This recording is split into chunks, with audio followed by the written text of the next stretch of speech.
Assalamualaikum warahmatullahi wabarakatuh.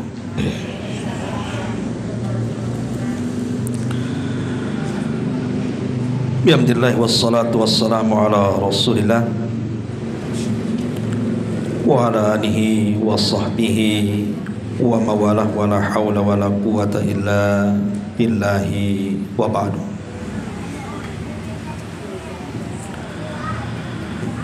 Baik, kita lanjutkan.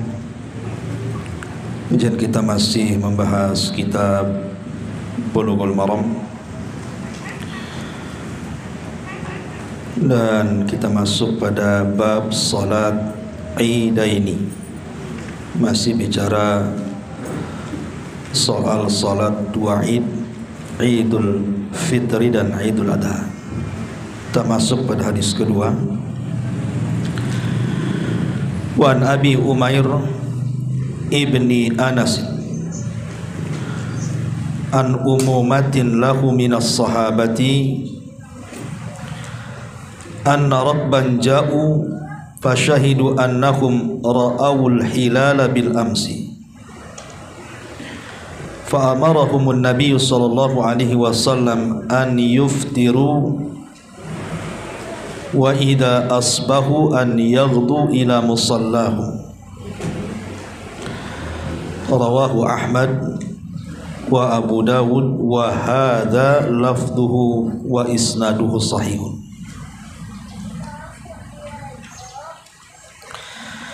Dari Abi Umair ibn Anas, dari paman-pamannya dari kalangan para sahabat, bahwa ada sekelompok orang yang datang kemudian mereka bersaksi bahwa mereka melihat bulan kemarin, maksudnya hilal, penentuan masuknya Ramadan dan akhir Ramadan. Maka Nabi sallallahu alaihi wasallam memerintahkan mereka untuk berbuka, maksudnya sudah masuk waktu Id. Dan apabila mereka di pagi hari, mereka pun bertolak ke tempat solat mereka untuk melaksanakan solat Id.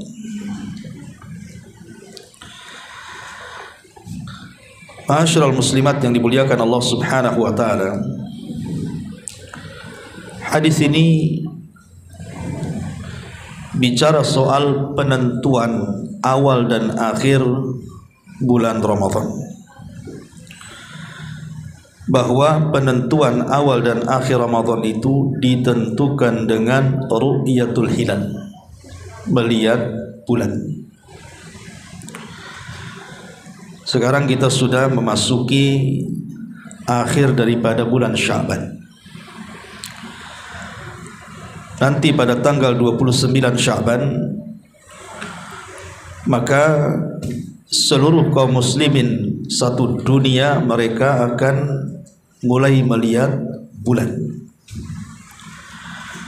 Kalau pada tanggal 29 Sya'ban bulan itu terlihat, berarti 30 Sya'bannya masuk satu Ramadan. Tapi kalau seandainya tanggal 29 Sya'ban tidak terlihat, berarti Sya'bannya digenapkan 30 hari, baru setelahnya satu Ramadan.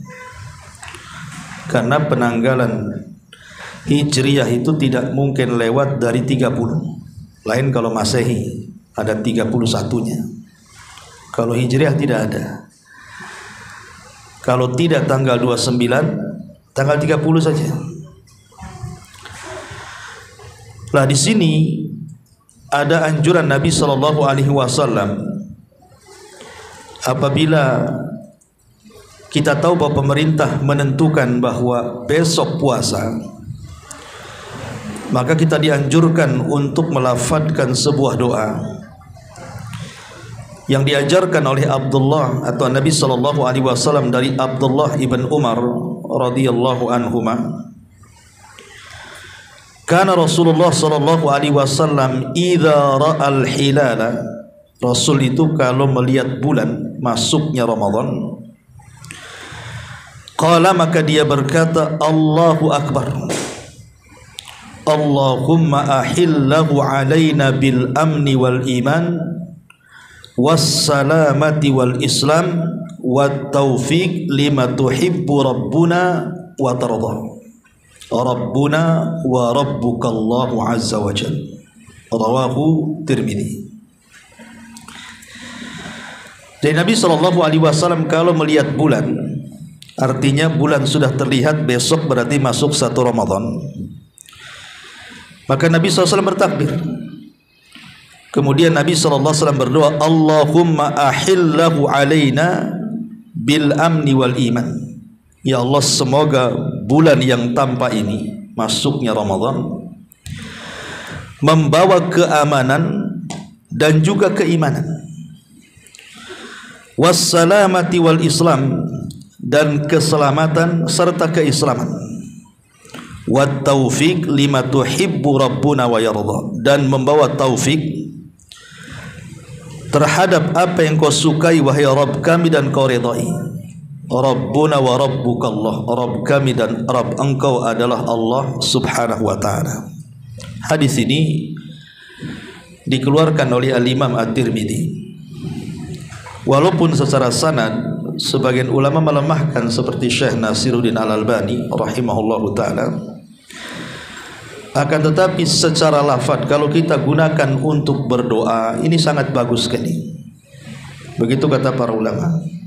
Jadi kalau kita melihat hilal atau pemerintah menentukan besok 1 Ramadan, maka ibu dianjurkan berdoa, Allahumma ahillahu alaina bil amni wal iman was salamati wal islam wat taufiq lima tuhibbu rabbuna wa tarda rabbuna wa rabbukallah. Hafal bu? Ya, kan mudah itu, bukan susah ya. Karena lihat kandungan isi doa ini luar biasa. Doa ini luar biasa. Pertama di sini kita meminta kebaikan kepada Allah dengan munculnya hilal Ramadan. Apa kebaikan yang kita minta kepada Allah? Pertama bil amni, dengan keamanan. Coba ibu bisa lihat di Gaza hari ini. Kita bisa bayangkan macam mana mereka menghadapi Ramadan. Coba. Mereka sudah pusing duluan gitu. Untuk makan saja mereka sudah puasa. Padahal di luar Ramadan mereka sudah puasa itu karena nggak ada yang dimakan. Macam mana pula masuk Ramadan? Itulah negeri yang tidak aman. Ibadah pun susah. Walaupun di sisi lain tentu mereka banyak keutamaan dibandingkan kita. Tetapi kita lihat bahwa nikmat aman itu adalah nikmat terbesar dalam Islam.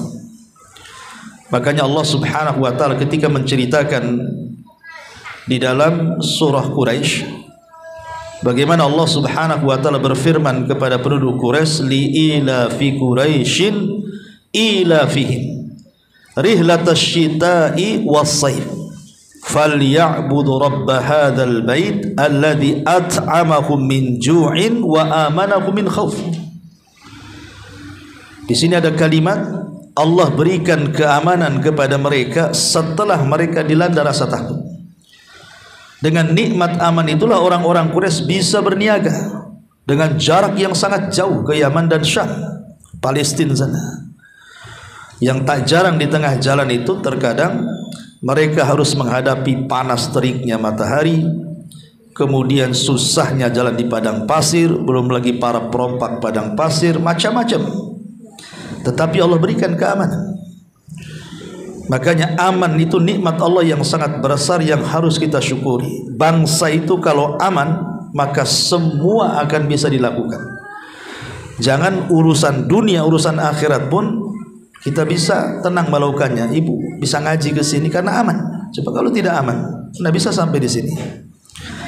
Lah di bulan Ramadan kita meminta keamanan supaya puasa kita ini betul-betul khusyuk.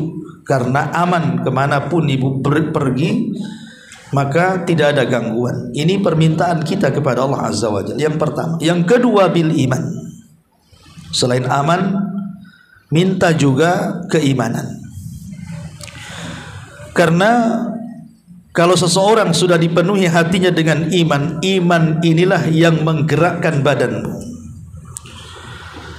Kenapa ibu bisa sholat, bisa puasa, bisa sedekah, bisa baca Quran, bisa berzikir, bisa ibadah macam-macam lah. Itu yang menggerakkan itu iman. Kalau enggak ada keimanan, macam mana kemudian orang itu akan tergerak untuk melakukan amal soleh? Makanya di dalam Al-Quran itu selalu digandingkan amal soleh itu dengan keimanan. Dan Allah dahulukan iman baru amal soleh. Karena yang menggerakkan amal soleh itu iman. Wal asri innal insana lafi khusrin illa alladhina amanu baru wa amilu salihat. Jadi yang menggerakkan amal soleh itu iman. Jadi kalau seandainya di bulan Ramadan hati kita dipenuhi dengan keimanan, ibadah apapun di bulan Ramadan itu kita bisa melakukannya. Dan iman itu bisa bertambah dan berkurang. Kalau semakin taat maka semakin bertambah. Kalau kita bermaksiat maka semakin berkurang keimanan.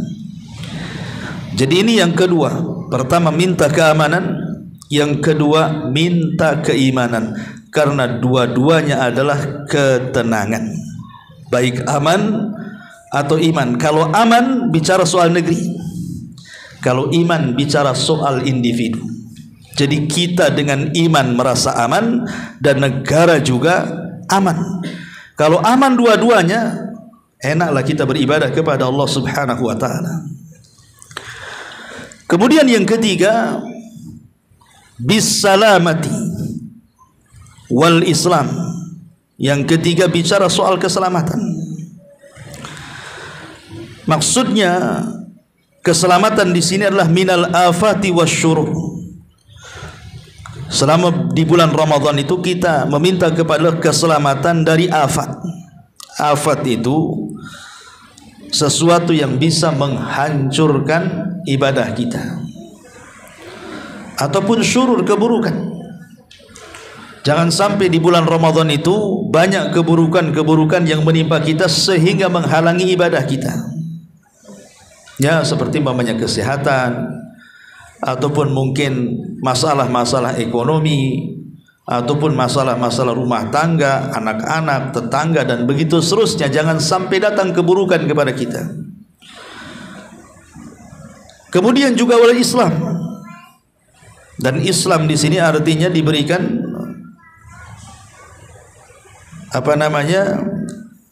berserah diri kepada Allah Subhanahu wa taala. Karena Islam itu artinya al-istislamu lillahi bitauhid wal inqiyadu lahu bitta'ah wal bara'atu minasyirki wa ahli.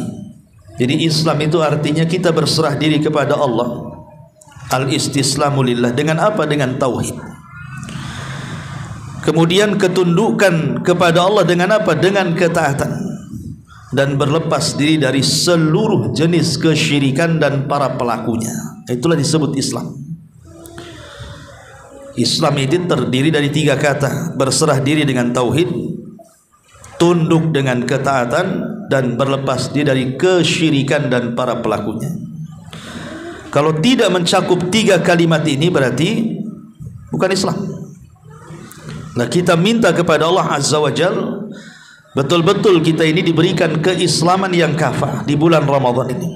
Tidak melakukan kesyirikan, dan kita bisa mentauhidkan Allah di bulan Ramadan, dan kita bisa melakukan ketaatan selama Ramadan. Ini yang keempat. Kemudian yang kelima, taufik. Minta taufik kepada Allah Subhanahu wa taala. Karena taufik inilah hidayah yang tidak bisa kita cari kecuali Allah menghibahkannya kepada kita. Karena hidayah itu ada 2. Ada hidayatul irsyad, semua orang bisa melakukannya. Saya, ibu bisa melakukannya hidayatul irsyad itu. Hidayah irsyad itu hidayah menjelaskan yang hak dan yang batil, yang ikhlas dan yang tidak, yang baik dan yang buruk. Kita bisa menjelaskan ini tidak boleh, ini boleh. Tapi apakah orang yang kita jelaskan ini baik, ini buruk, mereka bisa menerima?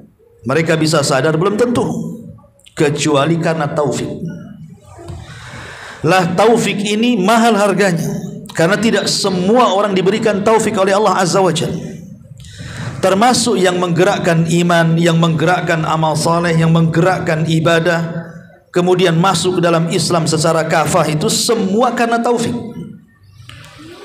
Makanya kemudian saking tingginya hidayatut taufik ini, saking mulianya hidayatut taufik ini, sampai kita disuruh meminta kepada Allah 17 kali dalam sehari.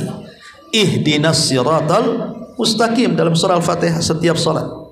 Itu minimal itu 17 kali dalam salat wajib, belum salat-salat sunnahnya. Belum apabila kita memang sengaja membaca surah Al-Fatihah. Menunjukkan bahwa taufik ini penting, karena taufik ini yang menjadikan ibadah kita di bulan Ramadan diterima oleh Allah Subhanahu wa taala. Makanya di sini Allahumma ahillahu alaina bil amni wal iman was salamati wal islam wat taufiq lima tuhibbu rabbuna wa tarda rabbuna wa rabbukallah. Inilah doa yang dianjurkan apabila kita melihat hilal bulan Ramadan. Pemerintah saja menentukan, biasanya pemerintah kan habis maghrib itu menentukan tentang isbat ru'yatul hilal kan. Ketika Menteri Agama mengumumkan bahwa besok 1 Ramadan, maka kita dianjurkan membaca doa ini. Allahu Akbar, Allahumma ahillahu alaina bil amni wal iman was salamati wal islam wat taufiq lima tuhibbu rabbuna wa tarda rabbuna wa rabbukallah. Hafalah, saya sudah berapa kali itu baca tuh. Masa enggak hafal apa? Nah, nanti kalau ada hadiahnya baru mungkin hafal. Baik, ini faedah yang pertama dari hadis ini. Lah, penentuan awal Ramadan itu sama juga dengan penentuan akhir Ramadan. Jadi nanti kalau sudah tanggal 29 Ramadan, biasanya pemerintah sudah siap-siap itu ru'yatul hilal tuh, melihat bulan. Kalau pada tanggal 29 Ramadan terlihat, berarti 30-nya 1 Syawal. Tapi kalau tanggal 29-nya kok mendung, tidak terlihat bulan, atau mungkin memang sama sekali tidak terlihat, maka digenapkan Ramadannya 30 hari, baru setelahnya 1 Syawal. Lah di sini dalam hadis ini Nabi SAW memerintahkan para sahabat untuk Idul Fitri ketika ada sekelompok rombongan orang memberitahu mereka melihat bulan. Maka Rasul langsung merintahkan mereka untuk berbuka dan besoknya langsung melaksanakan sholat Id. Lihat, sesederhana itu. Walaupun terjadi silang pendapat apakah satu orang yang melihat bulan itu cukup dijadikan hujjah atau tidak. Sebagian pula mengatakan cukup. Walaupun satu orang dan dia diambil sumpahnya bahwa dia melihat bulan, itu sudah cukup. Tapi alhamdulillah dengan nikmat Allah Azza wa Jal, sekarang kita memiliki alat-alat gitu ya, yang bisa meneropong dan bisa melihat bulan.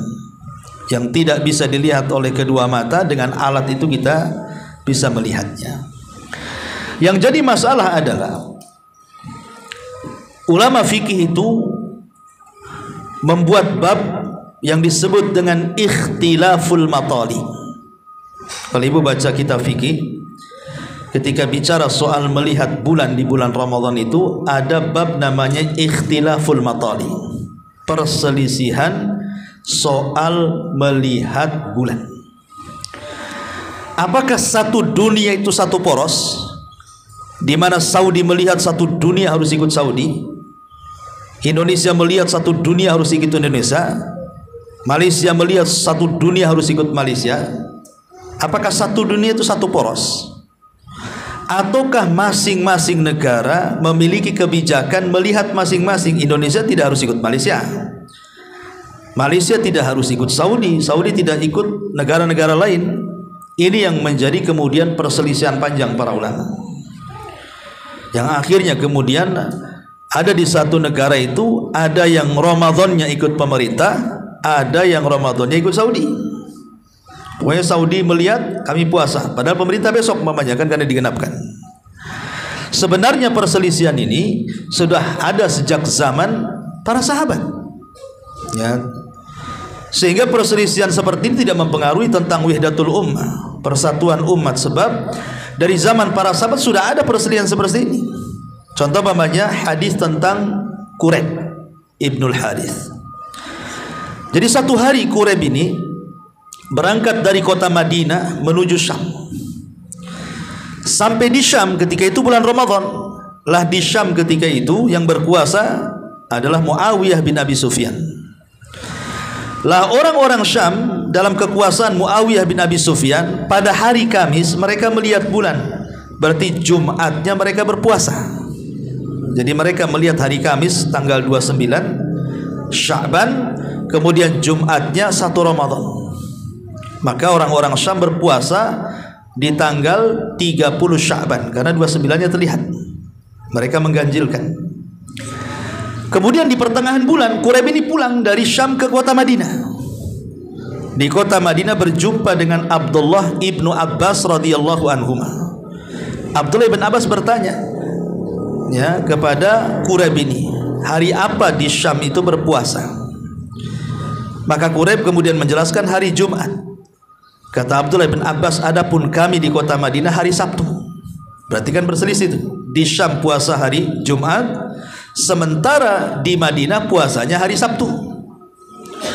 Jadi Quraib ini menyanggah perkataan Abdullah bin Abbas dan mengatakan, tidak cukupkah dengan melihatnya Muawiyah kepada bulan? Artinya kenapa kalian tidak ikut Syam?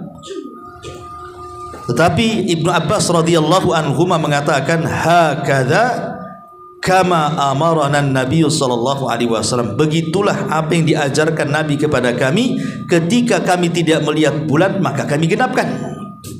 Sehingga Sya'bannya 30 hari sampai Jumat, baru Sabtunya 1 Ramadan. Berarti di sini ada perselisihan. Syam puasa hari Jumat dan Madinah puasa hari Sabtu. Jadi sejak zaman para sahabat kan sudah ada tuh perselisihan, ikhtilaful matali namanya. Lah yang seperti ini sebenarnya ketika membahas oleh para ulama, kenapa sampai seperti ini? Bukankah hadis Nabi SAW tegas-tegas mengatakan, sumu li ru'yatihi waftiru li ru'yatihi. Puasalah apabila melihat bulan dan berbukalah, maksudnya beridlah ketika melihat bulan. Ini kan umum. Berpuasalah kalau kalian melihat bulan, artinya dimanapun melihat bulan maka barat, timur, utara dan selatan harus mengikut kepada yang melihat bulan. Kan jelas hadisnya. Ataupun beridul fitrilah apabila melihat bulan, artinya tidak disebutkan kalimat masing-masing negara kan. Yang penting negara mana melihat puasa. Lah dari sini para ulama mengatakan bahwa hadis yang mengatakan puasalah karena melihat bulan ini ada dua kemungkinan makna. Makna yang pertama seperti tadi pemahamannya, bahwa satu dunia satu poros. Ketika satu negara melihat, semua negara ikut kepada yang melihat. Tapi ada juga memahami bahwa maksudnya puasalah karena melihat bulan itu dikembalikan kepada negara yang melihatnya berdasarkan hadis Quraib tadi, bahwa masing-masing negara itu punya kebijakan melihat sendiri-sendiri tanpa mengikut negara yang lain. Ya, Indonesia punya kebijakan melihat sendiri, tidak harus melihat Malaysia, Brunei atau negara-negara Islam yang lainnya. Jadi ini masalah perselisihan para ulama soal ikhtilaful matali. Jadi tidak aneh kalau seandainya kok ada orang ikut Saudi, boleh jadi dalilnya sama masalahnya. Itu juga dalilnya, cuman pemahaman yang berbeda. Yang jadi masalah itu mereka berpuasa duluan, tidak ikut pemerintah, ya tidak ikut negara yang melihat. Nah, itu yang jadi masalah. Itu lihat apa tuh? Karena di negara kita ini kadang-kadang duluan dia puasanya, atau belakangan puasanya. Pemerintah sudah puasa, Saudi sudah puasa, dia belum. Atau dia puasa duluan, pemerintah belum, Saudi pun belum. Yang mengganjilkan belum puasa, yang menggenapkan belum puasa, dia puasa duluan tuh. Setelah saya baca-baca, rupanya mereka melihat pasang surut air katanya. Oh, bukan melihat bulan rupanya, melihat pasang surut air katanya. Kemudian juga ada masalah di negeri kita ini kan, ada beberapa organisasi ormas gitu ya, yang mereka menentukan penentuan Ramadan itu dengan hisab, bukan dengan melihat ya. Maka ini juga dibahas oleh para ulama tentang hukum penggunaan hisab ini. Karena bicara soal hisab ini, tidak ada dalil yang menunjukkan penentuan masuknya Ramadan itu atau masuknya Idul Fitri itu dengan hisab. Karena hisab ini kadang-kadang Ramadan beberapa tahun ke depan itu sudah ditentukan tuh. Sudah ada kan tanggalnya, sudah bisa ditentukan. Masyarul muslimat yang dimuliakan Allah Subhanahu wa taala, kita tahu bahwa Allah Subhanahu wa taala kan sudah menjadikan banyak tanda-tanda kuasa seperti adanya matahari dan bulan itu kan untuk menentukan waktu. Seperti namanya matahari menentukan waktu-waktu sholat. Dengan melihat matahari kan kita lihat masuknya waktu sholat atau tenggelamnya. Lah begitu juga Allah Subhanahu wa taala jadikan bulan pun untuk menentukan masuknya tanggal 1 dalam sebuah bulan, termasuk Ramadan. Lah Nabi SAW dengan tegas dalam hadisnya, berpuasalah karena melihat, bukan karena hisab. Ya. Dari sini kita tahu patokan kita itu bukan hisab tetapi ru'yah, melihat. Kalau hisab itu hanya dijadikan untuk membantu ru'yah, tidak ada masalah. Umpamanya menurut hitungan hisab tanggal Ramadan tahun ini mungkin jatuh di 1 Ramadannya diganjilkan karena dipastikan 29 bulan terlihat. Lah kita tidak boleh kemudian menentukan dengan hisab saja, tetapi kita harus juga melihat, menentukan. Karena hisab ini bisa meleset, bisa pas. Namanya hisab, perhitungan. Kadang-kadang dalam hisab itu 29 terlihat, ketika betul-betul dilihat dengan alat rupanya tidak terlihat. Ya, sekian derajat tidak bisa dilihat umpamanya. Sehingga tidak bisa dijadikan acuan hisab ini. Yang dijadikan acuan adalah kembali kepada hadis Nabi SAW, tetap bahwa kita harus melihat. Dan alhamdulillah di negara kita ini masih menggunakan sistem ru'yah. Alhamdulillah. Ya, bahkan di beberapa tempat itu sudah ada mercusuar kan untuk melihat bulan kan itu ya. Artinya masih mengikuti anjuran Nabi SAW dan para sahabat, karena Quran sendiri mengatakan faman syahida minkumus syahra falyasum. Apabila melihat bulan, artinya kan melihat, bukan menghitung, melihat. Yang melihat melihat lan begitu. Bahkan di Saudi itu tidak perlu pakai alat, kita bisa melihat dengan kedua mata kan. Karena di negara kita ini kadang-kadang ada gunung, ada gedung-gedung, ada ini kadang-kadang dipersulitkan melihatnya sehingga perlu alat. Tapi di beberapa negara di daerah gurun pasir itu paling mudah melihat itu, tidak perlu pakai alat gitu ya. Ya artinya Islam itu sebenarnya tidak mempersulit orang. Karena kalau ilmu falak ini tidak semua orang bisa. Mereka harus belajar. Ya kalau tidak belajar mana paham ilmu falak kita. Ya, tetapi kalau melihat ini orang awam pun bisa melihat. Siapapun yang punya mata dan tidak buta bisa melihat. Itu ya maksudnya. Nah, Islam ini agama mudah. Nah sekarang kalau umpamanya ada orang hidup di gurun pasir, mereka tidak paham hisab, bagaimana cara menentukannya? Makanya Islam itu agama mudah, cukup dengan melihat saja kita sudah bisa menentukan besok Ramadan atau tidak. Maka disebutkan bahkan oleh sebagian lajnah daimah mengeluarkan fatwa masalah ini, bahwa penentuan hisab, penentuan melihat besok Ramadan atau tidak itu adalah dengan sistem ru'yah, bukan dengan sistem hisab. Taib itu seputar ikhtilaf al-matali. Taib kita masuk pada hadis ini tentang hadis Abi Umair ibn Anas ini, anna rakban ja'u, bahwa ada sekelompok orang mereka datang, fasyahidu, mereka bersaksi, annahum ra'awul hilala bil amsi, bahwa mereka melihat bulan kemarin. Fa amarahu Nabi sallallahu alaihi wasallam an yuftiru, maka Rasul sallallahu alaihi wasallam langsung memerintahkan para sahabat untuk berbuka, artinya masuk Idul Fitri. Melihatnya kemarin, hari ini kata Rasul jangan puasa, buka kalian. Maka wa idza, keesokan harinya, wa idza asbahu, ketika mereka di pagi hari, maka Nabi sallallahu alaihi wasallam mengajak para sahabat untuk berangkat ke tempat sholat. Musholla itu artinya tanah lapang. Tanah lapang, karena hadis nanti di hadis terakhir dari Bulughul Maram akan menjelaskan tentang sholat id dalam masjid. Tetapi hadisnya lemah. Walaupun secara fikih ulama berselisih pendapat tentang sholat id di masjid dengan di tanah lapang gitu. Mazhab Syafi'i mengatakan lebih baik di masjid kan lebih bersih. Tapi mazhab yang lain berdasarkan sunnah Nabi SAW dan hadis-hadis yang sahih, sholat id itu dilaksanakan di musola. Musola itu tanah lapang artinya kan, karena bagaimanapun akan lebih menampung banyak orang, termasuk juga keluar dari perselisihan ulama soal wanita haid boleh sholat atau tidak. Sebab kalau di masjid kan perselisihan ulama, wanita haid tidak boleh. Ada yang mengatakan tidak boleh, mengatakan boleh kan. Tapi kalau tanah lapang kan tidak ada masalah. Datang aja ke tanah lapang. Baik mereka sholat atau tidak, yang jelas mereka mendengarkan khutbah. Dan itu bentuk id, mereka berkumpul di tanah lapang sehingga berjumpa salah satu yang lainnya. Di sini ada masalah tentang idza aliman nas anna yaumahum idun athna'a dzalikal yaum. Pamannya ibu menyangka hari ini belum id. Mungkin hidup di mana gitu, hidup di hutan atau apa mungkin kan, atau penanggalan ya. Mungkin dia disuruh jaga kebun, kita tidak tahu juga kan. Orang-orang sholat id dia sangka masih puasa. Ya, setelah pamannya siang atau sore baru dia mendapatkan kabar bahwa hari ini sudah id gitu ya. Maka disebutkan di sini oleh Al-Hafidz Ibnu Rajab Al-Hambali rahimahullahu taala, wa amma idza lam yu'lam bil idi illa fi athna'in nahar.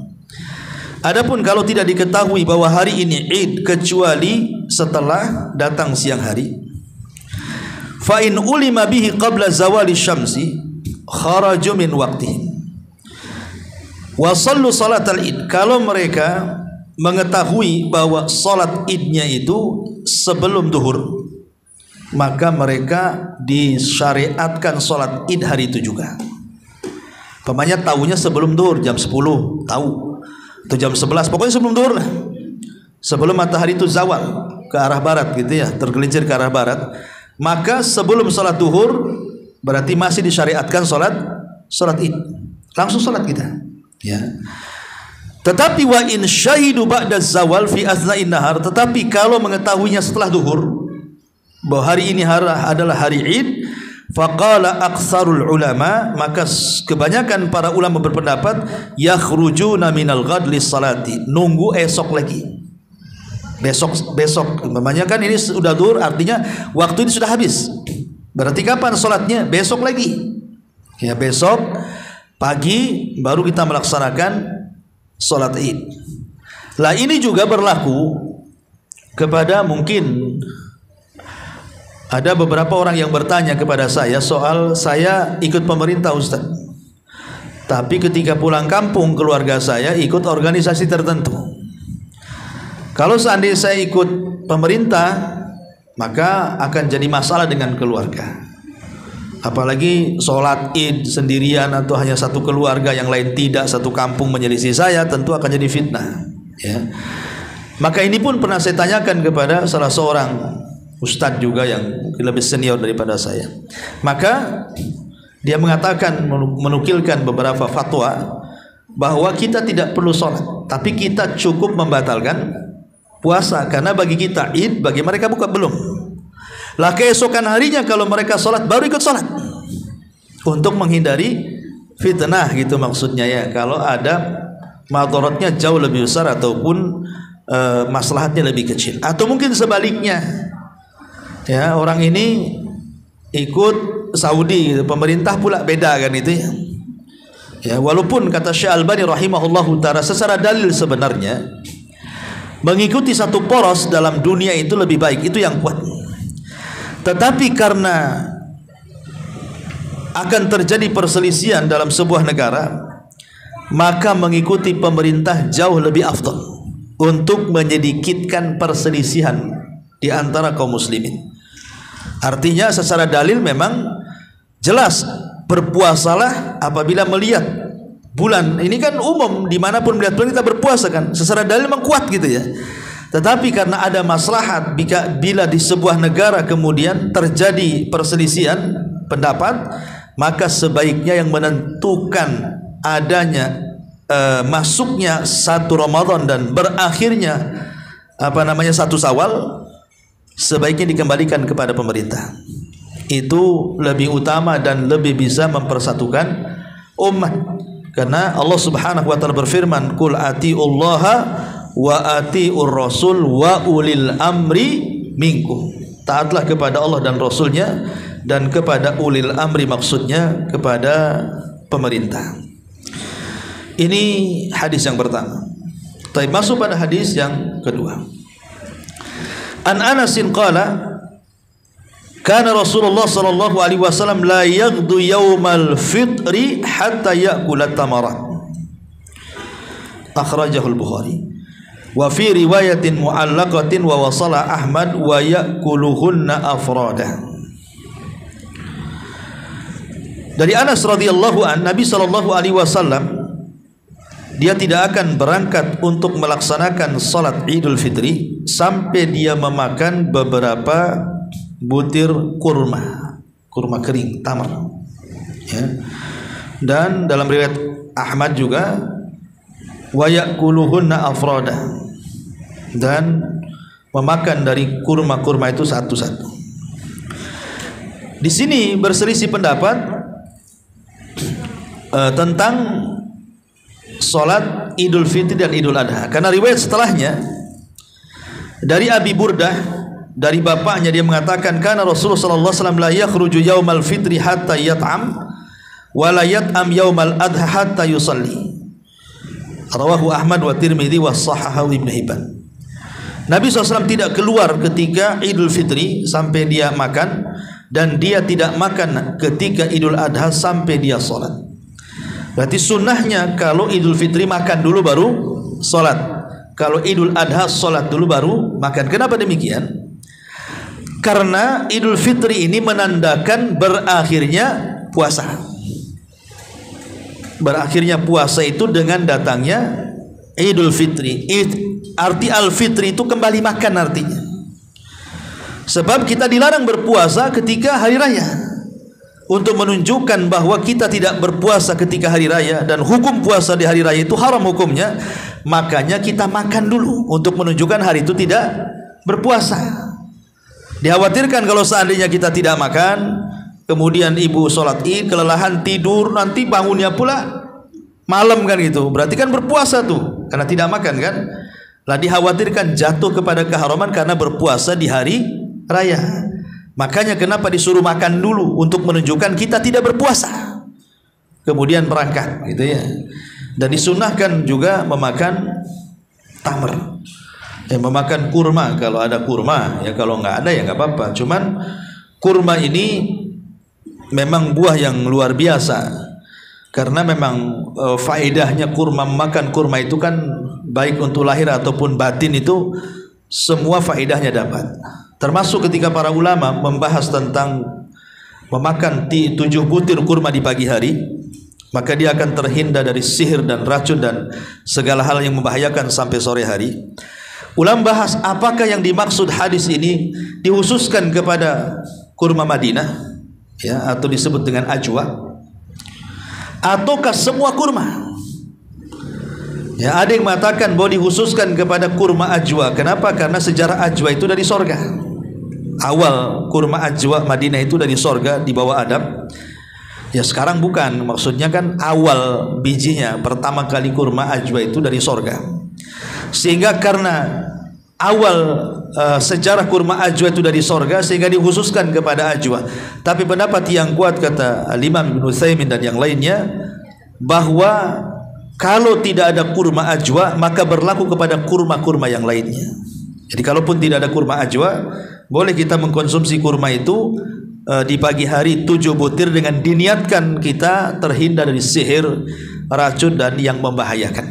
Jadi bisa pakai kurma biasa, bisa pakai kurma ajwa, walaupun tentu ajwa jauh lebih baik dibandingkan kurma yang lain, tapi tidak membatasi.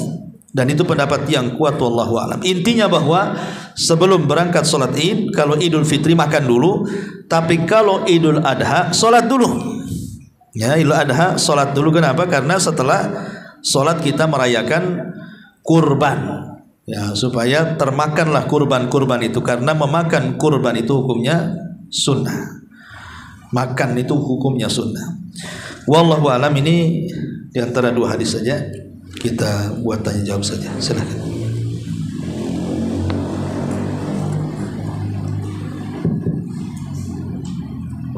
Bismillahirrahmanirrahim warahmatullahi wabarakatuh. Waalaikumsalam. Ustaz, ada tersebar video yaitu yang disampaikan oleh Ustaz Badrul Salam, di mana beliau mengatakan ini terkait dengan maksudnya subuh Ustaz. Jadi di dalam video tersebut beliau mengatakan bahwa azan subuh di negara kita itu lebih cepat 20 menit. Nah, bagaimana kita yang baru belajar ini, apakah mengikuti apa yang beliau sarankan atau bagaimana? Ini sebenarnya sudah lama. Isu seperti ini sudah lama sekali digulirkan. Ketika ada salah seorang ustadz kita dari Malang, kalau tidak salah itu udah puluhan tahun yang silam, ya, dia punya majalah, itu melakukan penelitian di Indonesia. Kalau ini isu yang sekarang ini kan ini hanya mengungkit isu lama saja sebenarnya. Ini udah lama isunya. Rupanya untuk waktu sholat subuh di negeri kita di beberapa daerah itu lebih cepat dibandingkan waktu yang memang seharusnya masuknya waktu subuh atau terbitnya fajar shadiq. Ya. Sehingga kasus ini menjadi polemik. Ya, waktu itu ramai ya di tengah-tengah kita, baik waktu itu saya masih thalabatul ilmi juga, sampai sekarang ya thalabatul ilmi, artinya awal-awal modok kan itu ya ramai gitu ya. Termasuk juga menjadi perbincangan di halayak orang ramai tentang seperti ini. Tapi saya mendapatkan waktu itu juga ada yang bertanya kepada salah satu masyayikh tentang masalah ini, ya. Dia memberikan dua pendapat. Kalau seandainya kemudian, karena waktu itu terjadi fitnah. Saya masih ingat waktu itu saya ada di Madura, masih di pesantren Tahfidz Imam Syafi'i, masih menghafal Quran di Madura tuh. Jadi ada satu masjid itu, jadi orang kampung ya mereka biasa sholat sesuai dengan jadwal pemerintah.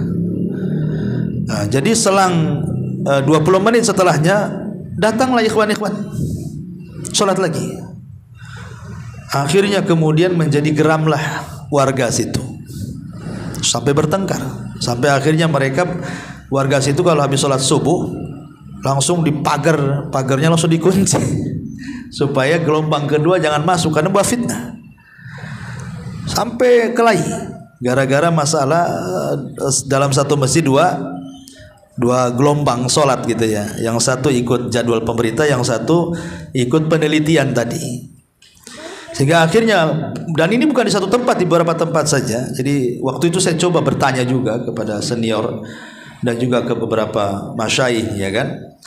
Maka ada yang bijak yang menjawab bahwa sebaiknya ikut pemerintah, karena yang menentukan waktu-waktu itu pemerintah. Kalau mereka salah, dosa ditanggung mereka. Kita tidak akan menanggung dosanya. Tapi kalau mereka benar, mereka dapat pahala, kita juga dapat pahala. Dan saya cenderung dengan fatwa ini, karena bagaimanapun yang menentukan, yang berhak menentukan waktu-waktu sholat dan aturan-aturan Islam di negara kita kan pemerintah. Menentukan awal Ramadan, akhir Ramadan, dan namanya puasa tanggal-tanggal Ayyamul Bid dan begitu seterusnya di kalender itu kan, di almanak, itu pemerintah, itu tugas pemerintah menentukan. Makanya ada hadis Nabi SAW, fa in akhtau fa alaihim wala alaina. Kalau seandainya mereka salah, mereka dapat dosa, kita tidak. Fa in asabu falakum walakum. Kalau mereka benar, pahalanya untuk kalian, untuk mereka. Tetapi kalau seandainya kita bisa melakukannya tanpa mengundang fitnah seperti di pesantren umpamanya kan, kayak di pesantren saya umpamanya, ya dilambatkan gak ada masalah. Ya karena kan tidak ada fitnah kan di situ kan. Coba kalau umpamanya di sini kita buat kayak gitu, apa nggak fitnah? Maka agama ini dibangun di atas maslahat dan mafsadah. Kalau ada fitnah lebih besar, maka sebaiknya jangan dilakukan. Karena sekarang madharat juga, kalau umpamanya saya ingin sholat sesuai dengan penelitian, akhirnya karena di masjid belum masuk, sholat sendiri. Sebab kalau rame-rame bermasalah, terpaksa sholat di rumah akhirnya kan. Ya alasannya kan sholat di luar waktu nanti tidak sah umpamanya kan, karena kan di situ syubhatnya. Ini kalau kita sholat berarti sholat di luar waktu, berarti belum masuk waktu, berarti tidak sah sholatnya. Itu syubhatnya di situ. Ya, makanya kalau kita ambil tengah-tengah, ya kalau kita bisa melakukan dengan tidak mengundang fitnah, silakan. Kalau tidak ada fitnah, ya seperti di Damaskus itu ada satu masjid. Itu mihrabnya 4 madhab. Jadi kelompok Syafi'i masuk keluar, nanti kelompok Hambali masuk keluar, kelompok Hanafi masuk. Kan enak gitu kan. Lah kan jangankan cerita, kadang di masjid-masjid kita ini kalau tidak Syafi'i tidak boleh Hambali masuk di negeri kita ini. Nah, jadi repot jadinya kan, apalagi kemudian daerah-daerah yang fanatik madhab. Nah, ini kan bahaya. Maka sekali lagi saya cenderung kepada pendapat ya biarlah pemerintah yang mengatur. Kalau mereka salah, yang mereka dapat dosa dan kita tidak dapat apa-apa. Tapi kalau mereka benar, insya Allah mereka dapat pahala, kita juga dapat pahala. Tapi kalau seandainya kita bisa melakukan dalam sebuah lingkungan dan itu hanya kita saja dan tidak ada menimbulkan fitnah yang lainnya, maka tidak masalah. Ya saya pikir begitu ya. Wallahu a'lam. Dalam tahun lalu itu ada perbedaan untuk Idul Fitri antara pemerintah sama Muhammadiyah. Nah kebetulan di tempat saya tinggal di kampung saya Ustaz, sebagian besar itu ada pengikut Muhammadiyah. Jadi mereka itu sholat duluan di masjid mereka kan Ustaz, termasuk adik saya Ustaz laki-laki. Nah kebetulan dia ikut Muhammadiyah, besoknya itu DKM itu menunjuk beliau sebagai imam sholat yang ikut pemerintah bisa, karena menggantikan imam yang uzur. Itu gimana Ustaz? Sholat 2 kali. Jadi beliau itu satu makmum di Muhammadiyah, besoknya jadi imam di masjid pemerintah. Gak apa-apa. Abdullah bin Abbas Mu'adh bin Jabal radhiyallahu an jadi makmum sholat Isya bersama Nabi. Pulang jadikan imam di kaumnya karena belum sholat Isya. Jadi yang pertama dianggap wajib, yang kedua dianggap sedekah. Tidak ada masalah. Ya, itu yang wajib ya kan. Sementara sholat ini kan polemik ulama hukumnya. Ada yang mengatakan wajib dengan beberapa alasan, diantaranya karena sholat ini bisa menggugurkan Jumat. Kalau hari Jumat paginya Id, siangnya Jumat, maka Jumatnya gugur. Balik ke sholat duhur kecuali imam dan khatib. Ya, karena takut ada yang sholat Jumat kan, masa pas ke masjid nggak ada imam dan khatibnya. Tapi bagi yang lainnya menjadi gugur, boleh duhur saja. Tidak mungkin menggugurkan sebuah kewajiban kalau bukan wajib, karena tidak mungkin sunnah menggugurkan yang wajib. Yang kedua, dalil yang mengatakan sholat id wajib karena Rasul merintahkan semua orang keluar, sampai wanita pingitan pun suruh keluar.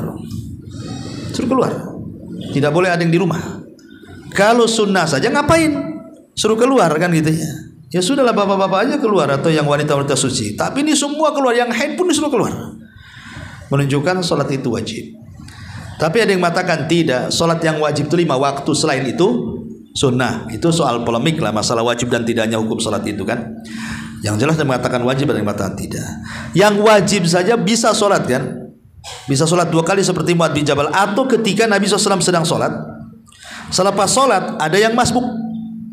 Kemudian Rasul mengatakan kepada yang sudah sholat bersamanya, man yatasaddaq bihadzal rajul, siapa yang ingin bersedekah dengan orang ini. Maksudnya suruh sholat lagi, nemani dia biar jamaah gitu maksudnya. Ini kan sholat 2 kali juga. Ya tidak ada masalah sebenarnya. Ya mungkin yang satu menggugurkan kewajiban, yang lain hanya sedekah saja hukumnya. Atau ketika hadis Nabi SAW yang mengatakan ada 2 orang menunggu Rasul di teras masjid. Kemudian Rasul keluar dari masjid, bertanya, kenapa kalian tidak ikut sholat? Kata 2 orang ini, kami sudah sholat di rumah. Kata Nabi SAW, sholatlah bersama kami maka kalian dapat sedekah. Dan dua kali sholat juga kan?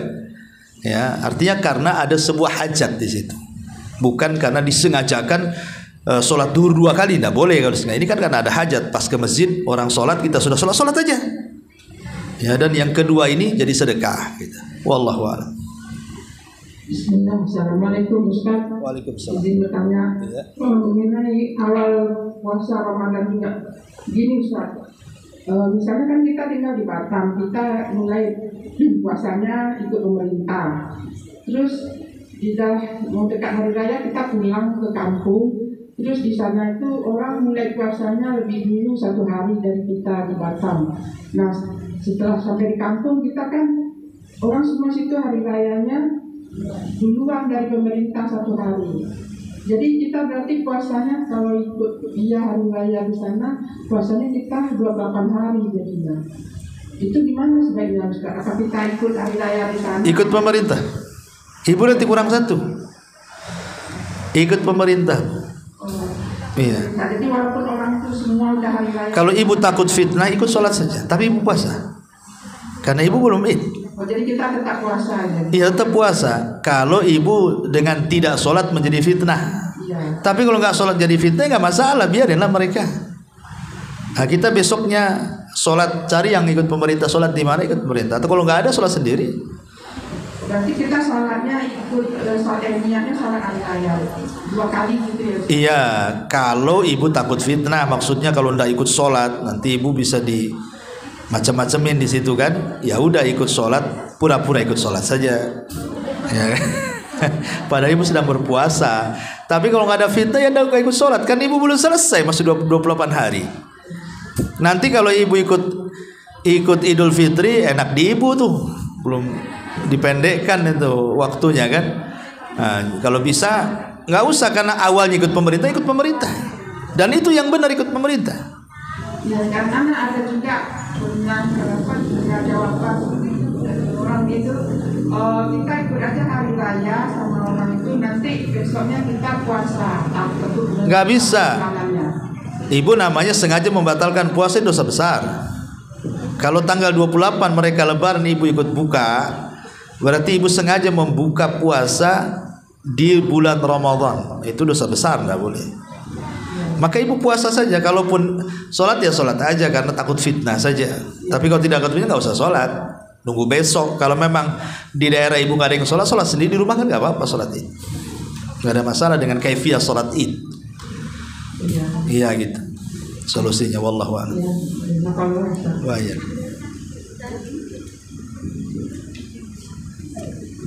Assalamualaikum Ustaz. Assalamualaikum. Ini saya menambah yang pertanyaan aja tentang waktu sholat itu Ustaz. Waktu sholat. Jadi kalau kita perempuan kan di rumah ya Ustaz ya. Jadi boleh melebihkan misalkan kalau perempuan tidak ada masalah, ibu ikut waktu yang pas saja. Karena nggak ada yang ngatur nih. Kita ibu sendiri yang ngatur di rumah kan. Gak usah ini kaitannya ini kalau kita pas maunya puasa gitu kan. Sebab gini juga Bu, sebenarnya kalau kita melihat tidak semua lah, maksudnya masjid-masjid itu kurang 20 menit. Karena begini ya, kalau kita potong mulai dari azan, kemudian mungkin sebagian masjid ada yang puji-pujian gitu kan, kemudian dipotong sholat sunnah, kadang-kadang sampai qomat ketika sholat pun pas kok waktunya kok. Kan itu terpotong dengan azannya, dengan qomatnya, dengan sholat sunnahnya kan 20 menit juga sebenarnya. Cuman azannya belum masuk waktu, udah azan kan itu ya. Tapi ada beberapa masjid itu yang sengaja dikasih jeda kesempatan untuk sholat sunnah. Di Batam ini ada beberapa masjid itu mereka dikasih kesempatan 15 menit. Ya 15 menit dari azan ke qomat kan. Artinya kan sebenarnya pas waktu sholat wajibnya pas sebenarnya. Ya waktunya kan. Tapi ada di beberapa masjid itu habis aja langsung qomat. Nah, itu yang kadang-kadang kan kurang waktunya. Ya gitu. Ini Ustaz, bedanya kalau misalkan pas mau puasa sunnah, kita baru sholat witir udah ada gitu, lupa belum makan apa-apa, pengen minum gitu. Berarti masih boleh ya Ustaz ya? Apanya? Misalnya pas kita sholat witir ada gitu ya, terdengar ada. Ibu lupa sahur? Saya pengen minum apa-apa gitu kan. Terus saya boleh minum gitu. Nggak boleh kalau sudah azan. Katanya tadi ada di Indonesia lebih cepat. Oh gitu, maksudnya ibu mau dikiaskan ke masalah waktu. Ya enggak apa-apa, kalau ibu yakin bahwa belum masuk waktu. Kalau ibu yakin belum masuk waktu, nah sekarang ibu itu menentukan waktu masuk atau tidak itu macam mana caranya? Itu sekarang ada yang mengatakan kurang 20 menit. Itu kan kembali kepada jam nantinya. Belum 20 menit. Padahal bukan itu penentuan waktu subuh, itu melihat fajar shadiq. Lah kita juga harus sebenarnya harus belajar juga lah, memang kita ini melihat matahari kapan waktu zuhur itu dengan bancret biasanya. Dulu saya pernah belajar. Jadi ada bancret itu semacam tiang kira-kira 1 meter ya. Nanti pas zuhur itu kita lihat bayangan di situ. Ini kalau sudah zawal tergelincir ke arah barat 1 tombak, dia masuk waktu zuhur. Itu dengan tiang saja. Nanti kalau nanti sudah asar, ketika bayangan 2 kali lipat daripada tiangnya, udah masuk asar kan itu ya. Itu ada supaya kalau orang tidak paham, dan orang-orang dulu saya masih ingat di desa-desa itu, mereka tidak pernah pakai lihat jam. Maka lihat bayangan rumahnya aja udah tahu duhur katanya. Nah, ini duhur, ini asar nih. Karena kan 2 kali lipat bayangan daripada bendanya gitu kan. Udah tahu orang dulu tuh, orang sekarang nggak paham itu. Karena sudah terbiasa jam. Orang dulu tahu fajar shadiq, ini udah masuk waktu. Kalau ibu bisa menentukan seperti itu nggak apa-apa. Nah, sekarang kan kita belum tahu, karena untuk menentukan itu yang paling mudah ya ikut jadwal pemerintah kan, yang paling mudah, lebih berhati-hati gitu maksudnya. Nah, itu masalahnya. Ya ikhtiyat, kehati-hatian maksudnya. Karena kita tidak bisa menentukan dengan melihat apakah masuk atau tidak. Kalau hanya sekedar umpamanya ada beberapa ustadz berfatwa kurang 20 menit. Ini patokannya macam mana? 20 menit. Apakah dengan jam ataukah dengan melihat? Nah, itu masalah kan kita yang nggak tahu ilmunya susah juga membedakan fajar shadiq dengan fajar kadhib itu. Gimana caranya? Kalau orang nggak tahu ilmunya. Ini belum nih, masih fajar kadhib ini, belum fajar shadiq. Enak nih kalau ada ilmunya. Loh kalau nggak ada ilmunya, kadang-kadang tidak bisa membedakan mana kadhib mana shadiq kan gitu ya. Ya terpaksa lah akhirnya ikut dikira-kira gitu ya. Ya ikut jadwal yang ada saja, atau ikut jadwal pemerintah, itu lebih hati-hati. Kalau salah pemerintah, dia yang dapat dosa. Nah, selesai. Ya kalau mereka benar ya dua-duanya dapat pahala, kita dan mereka. Saya kira itu lebih hati-hati seperti itu. Makanya kalau ibu sudah tahu ini mau puasa, jangan sholat dulu, sahur dulu, minum dulu baru sholat. Ya, karena sahur itu keberkahan. Rasul mengatakan, tasahharu fa inna fi sahurikum barakah. Sahurlah kalian karena dimakan sahur ada berkah. Sebenarnya sahur itu tidak mempengaruhi ibadah puasa. Ibu tidak sahur, puasa sah-sah saja. Cuman melemahkan puasa jadinya kan. Mempengaruhi itu maksudnya mempengaruhi puasanya. Akhirnya yang harusnya tenaganya kuat jadi tidak kuat. Jadi mempengaruhi ibadahnya. Kalau sah dan tidaknya sah saja. Kalau ibu nahan lapar, nahan dahaga, nahan syahwat sampai maghrib ya sah, tidak ada masalah. Cuman ibu meninggalkan sunnah. Meninggalkan sunnah sahur ya. Karena bukan penentu puasa itu ditentukan sah dengan sahur, tidak.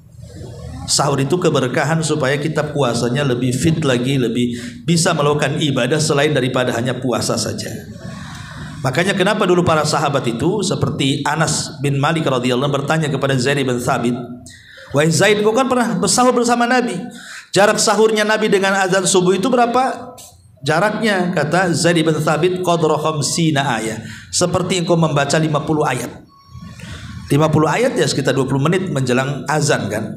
Kenapa kemudian didekatkan ke waktu subuh? Supaya siangnya tidak lapar. Yang kedua, supaya puasanya tepat waktu. Sebab kalau sahurnya jam 2, nanti ibu puasa jam 3, berarti nambah jam namanya. Nanti siang udah lapar karena puasanya nambah jam. Tapi kalau seandainya umpamanya sahurnya mendekati subuh, ya kira-kira 10 menit atau 5 menit azan gitu ya, berhenti, itu kan tepat waktu puasanya sehingga tidak lapar siangnya. Yang lebih parah lagi, ketika buka dia makan banyak, akhirnya ketika sahur malas dia bangun karena sudah kenyang kan. Dia tidak paham bahwa nanti jam 12 siang baru terasa cacingnya tuh. Ya karena sahurnya sama dengan bukanya kan gitu. Makanya kan memadorotkan ibadah puasanya jadinya. Tetap sahur walaupun kata Rasul hanya seteguk air, tetap. Karena biasanya kita lebih bisa menahan lapar dibandingkan menahan haus. Lapar kita bisa tahan, tapi haus kadang-kadang susah kita tahan. Makanya walaupun seteguk air sahurlah, supaya kita bisa beribadah puasa. Wallahu a'lam. Iya, iya Om. Dalam adab hari raya kan ada silaturahmi. Kalau di kampung mungkin memang banyak keluarga kita berkunjung, mungkin memang banyak waktu kita bersama keluarga. Tapi kalau kita di rantau, apa kita kapan aja kan? Nah, misalnya kita kan ke tetangga, ada yang contohkan Rasulullah itu tetangga dan berbagai. Iya, kebiasaan para sahabat, mereka saling berziarah dan saling mendoakan. Itu yang paling inti ketika hari raya itu, saling mendoakan. Apa yang didoakan supaya amal kita selama Ramadan diterima Allah. Taqabbalallahu minna wa minkum. Jawabannya sama, taqabbalallahu minna wa minkum. Ini kebiasaan sahabat. Jadi kebiasaan sahabat kalau datang Idul Fitri, maka mereka saling berziarah satu dengan yang lainnya, kemudian saling mendoakan. Mendoakan supaya amal saya dan kamu di bulan Ramadan diterima. Nanti dia pun jawabannya sama, supaya semoga amal saya dan kamu juga sama-sama diterima. Itu yang paling benar. Ya, kadang-kadang doa ini tak dibaca, lafaz lain pula yang dibaca, minal aidin wal faizin. Mohon maaf lahir batin kosong-kosong ya kan. Ya, bukan itu yang dibaca.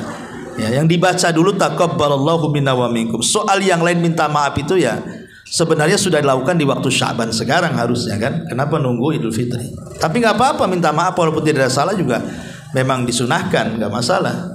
Kan kita tidak tahu dosa apa yang kita lakukan, tetap kita minta maaf.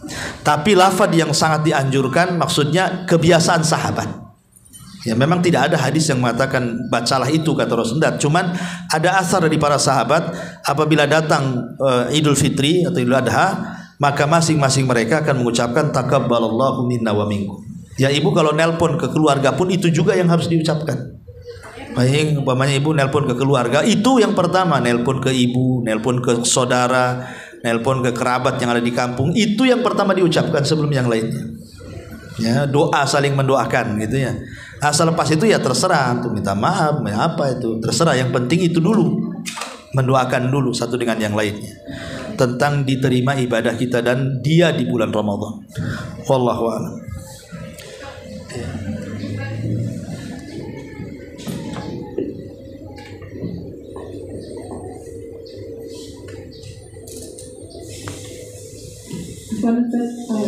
Ini tentang memulai sholat setelah haid Ustaz.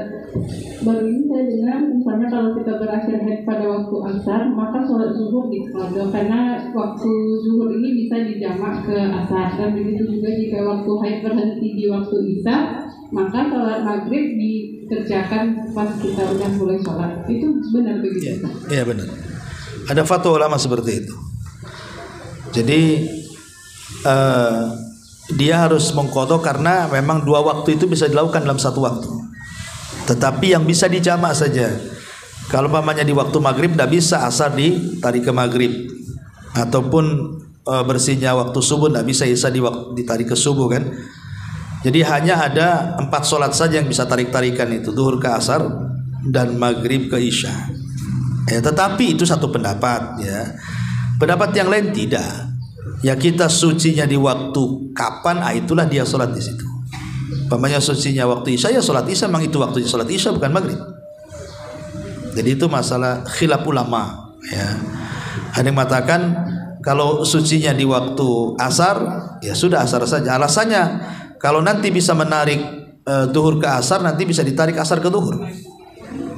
Ya sehingga sholatlah ketika sucinya ketika asar ya asar, ketika maghrib ya maghrib, ketika zuhur.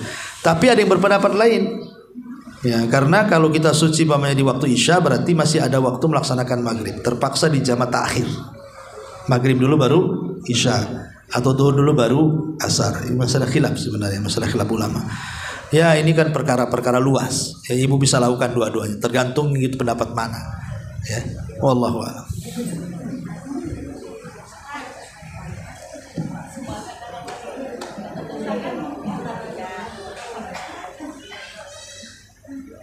Enggak dengar, Bu. Coba pakai mic.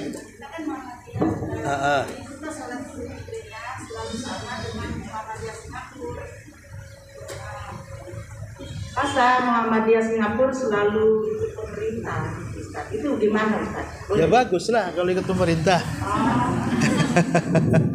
Di sini, nggak apa-apa. Ya enggak, kalau di sini ya ikut sini. Kalau ibu di sana ikut sana lah. Begitu ya, Ustaz? Iya, jangan pula ikut sini baru tanggal 28 di sana udah buka ikut sana pula. Dan bedakan antara buka dengan penentuan Idul Fitri. Kalau buka iya, umpamanya ibu ini puasa di Batam. Ya, puasa di Batam. Ketika naik pesawat sebelum berpindah ke negara lain, sudah waktu maghrib, maka buka. Tapi kalau ketika pesawat belum masuk maghrib, baru masuk di negara orang, baru buka di negara orang. Ya begitu. Ya. Jadi kalau Idul Fitri kan beda, karena penentuan hari raya itu kan dengan hari penentuan hari, karena dalam hari raya itu kan ditentukan dengan jumlah bilangan tanggal, paling sedikit 29 hari, paling banyak 30 hari. Berarti kurang daripada itu ya masih kurang berarti, karena cuma 2. Sebab kurang dari itu hilal belum terlihat. Masalahnya melihat hilal itu tanggal 29. Berarti kalau tanggal 28 belum melihat, masa kita sudah buka kan gitu ya?